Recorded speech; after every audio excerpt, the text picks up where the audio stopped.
하나님의 부르심이 없으면은 하나님의 자녀가 될 수가 없고 아버지라고 말할 수 없다라고 하는 사실입니다. 오늘 여기에 본문의 내용은 사울이라는 사람이 예수를 믿게 된 과정이 나옵니다.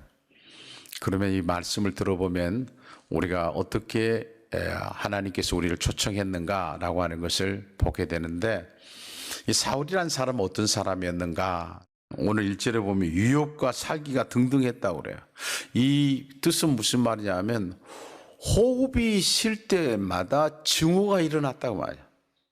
예수님이 그렇게 미워했던 사람이 사울이라고 하는 사람이었습니다. 그런데 예수님은 그런 사울을 찾아가 주셨어요. 그리고 하나님의 자녀로 삼겠다고 말씀을 하십니다. 세상 종교하고 우리 기독교는 다른 점이, 굉장히 큰 다른 점이 있어요. 비교할 바는 아니지만은 세상 종교는 자기 스스로가 어떤 도를 닦아가지고 윤리적으로 도덕적으로 어떤 경지에 이르러서 신의 세계에 도달해 보려고 하는 거지만, 기독교는 하나님께서부터 찾아오는 종교예요. 그런데 예수님께서 사울을 찾아오셔서 사울의 이름을 2번이나 부르세요. 사울아, 사울아 그래요. 지금 여기 사울이 아주 못되게 굴었을지라도 예수님께 보서는 하나님의 택한 백성, 하나님의 백성이에요. 하나님의 자녀예요. 그러니까 사울아, 사울아 이 속에는 사랑의 음성이 들려 있는 거예요.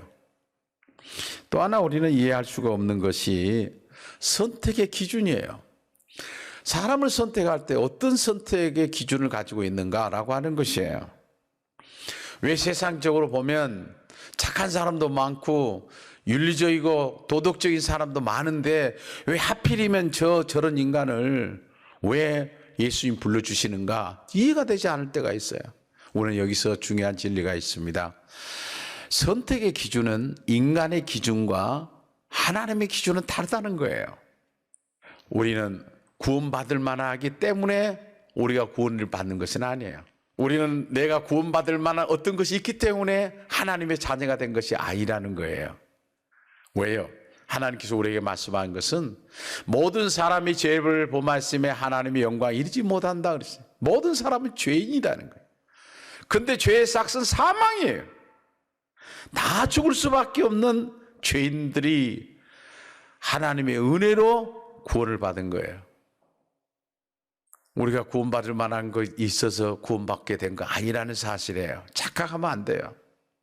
그런데 예수님은 사울을 찾아주실 때 개인적으로 찾아주셨습니다. 지금 사울은 예루살렘으로 다메섹으로 예수 믿는 성도들을 잡으려고 같은 일행이 함께 가고 있어요. 그런데 소리가 나는 거예요. 강한 빛이 비치면서 소리가 나는데 그 소리를 다른 사람은 못 들어요. 근데 사울만 들어요. 여러분, 선택의 원리가 여기가 있어요. 아무리 얘기를 해도 안 들린 사람은 안 들리는 거예요. 귓가에 들리지도 않아요. 그 말하지 말라고 해요. 듣기 싫다고 해요. 그런데 사울에게는 그 말씀이 들린 거예요. 무엇을 보면 알 수가 있느냐 하면 사울이 그 말을 듣고 엎드려진 거예요. 여러분, 구원이라고 하는 건 철저하게 개인적이에요. 이 개인을 하나님이 불렀다는 것이에요. 예수님께서 그 일행 가운데 한 사람 사울을 부르셨던 겁니다. 그리고 엎드려져서 그가 했던 한마디가 있어요. 그것은 주여. 여러분요, 예수님 믿는 사람들을 핍박했던 이 사울의 입에서 주여라는 말이 쉽게 나왔다는 거예요. 그것은 왜 주여라는 말이 나오는가? 예수님의 임재를 느낀 거예요. 예수님은 엎드려 있는 사울에게 이렇게 묻습니다. 그 사울을 향하여서 예수님이 4절에 사울아 사울아 네가 어찌하여 나를 박해하느냐.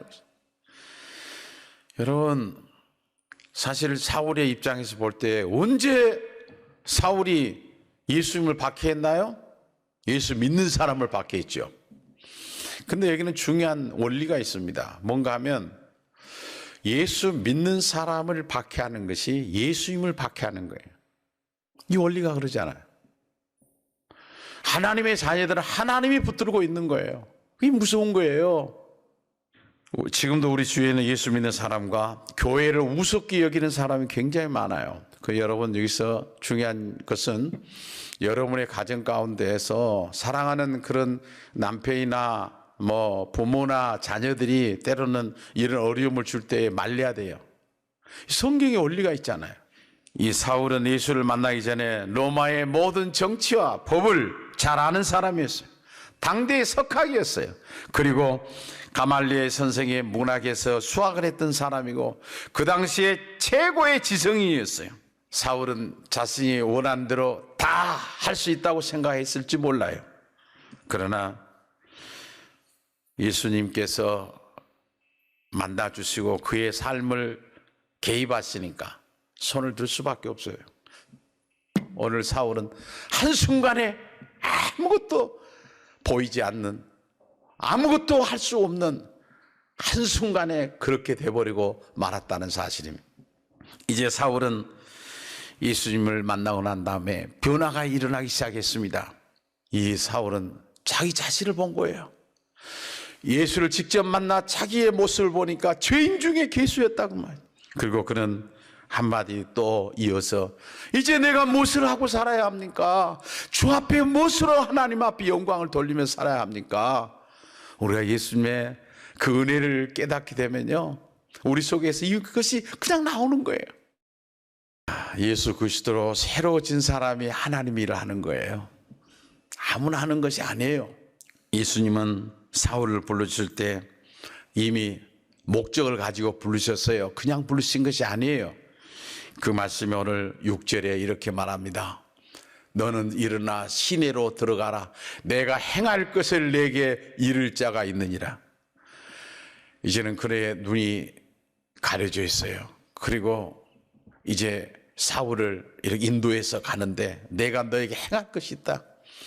하나님께서는 특별히 사울을 불러줄 때 개인적으로 불러주셨지만 그를 통해서 엄청난 일을 하기 원하셨어요. 그런데 그가 신약성의 27권 가운데 13권 이상을 썼던 사람이 누군가? 바울이 됐죠. 여러분, 하나님께서 우리를 부르실 때는 하나님이 뜻이 계셔서 부른 거예요. 그래서 바울은 바울대로 사용하고 베드로는 베드로대로 사용해요. 나는 아무것도 할 수 없다고 생각하면 안 돼요. 내가 가진 재능이 있잖아요. 내가 가지고 있는 은사가 있잖아요. 때로는 물질로도 하나님 앞에 헌신할 수도 있고요. 다 물질 있나요? 돈 버는 은사를 다 가지나요?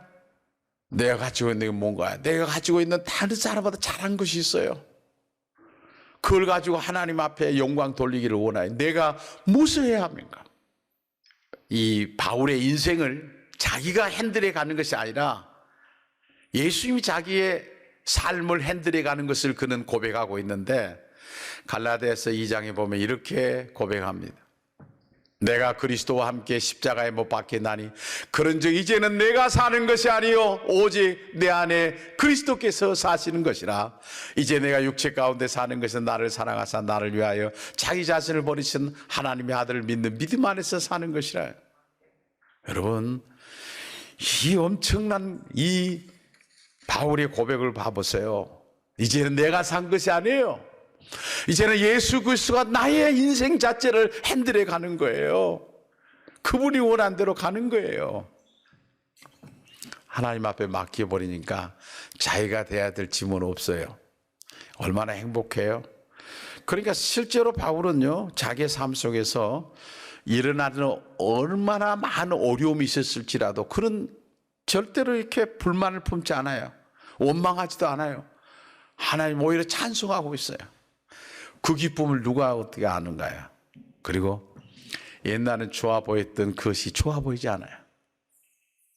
가치관이 변하게 됐다는 거예요. 그 인생의 가치관이 변한 거예요. 왜 그런 일이 일어날까요?